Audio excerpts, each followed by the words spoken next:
Kalingap Rab, inasahan na niya pala ito na mangyari. At ano naman kaya ang mga bagay na ito, at bakit naman inasahan na niya ito mga kalingap? At mamaya lamang ay atin po itong malalaman, sa araw na ito ay isang araw na napakahalaga ito lalo na sa pamilya ni Kalingap Rab. At sa pang-araw-araw na pakikisalamuha ni Kalingap Rab sa mga tao, lalo na sa kanyang mga benepisyari, ay marapat lang naman na maglaan din siya ng oras o pagkakataon ng mga bagay na pampersonal, lalo na pagdating sa pampamilyang pangangailangan, at ang araw na ito ay ito na nga, at ang sabi pa nga ng kasabihan na may mga bagay naman din talaga na hindi matutumbasan ng pera, at ang araw na ito ay para kay Kalingap Rab ay dumating na. Kaya hindi na niya ito pinalagpas pa mga kalingap, sa sobrang besi ni Kalingap Rab. Ay halos napakadalang lang ang mabigyan ng kanyang pamilya ang makasama ng sila-sila lang.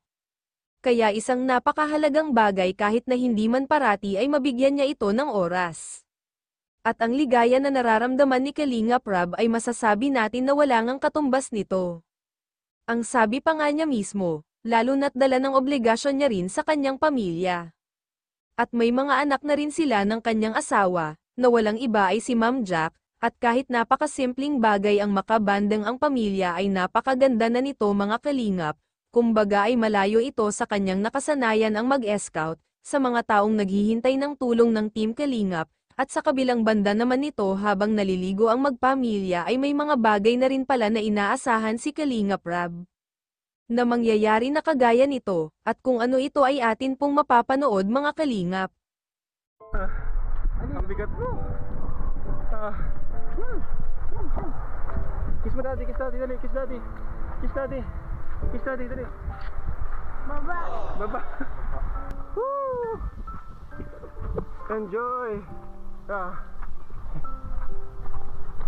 Yay. Yay! Bye-bye. It's Benden. Family time. Yon! Family time.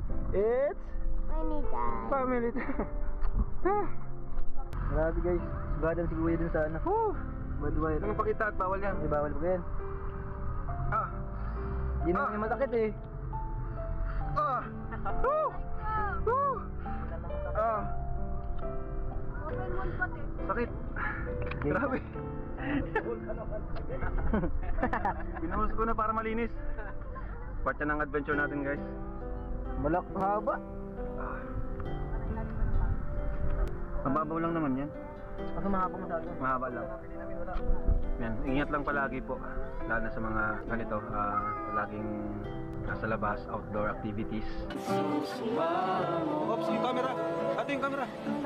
Dapat mo, ikaw ay mamasdan, makalimut.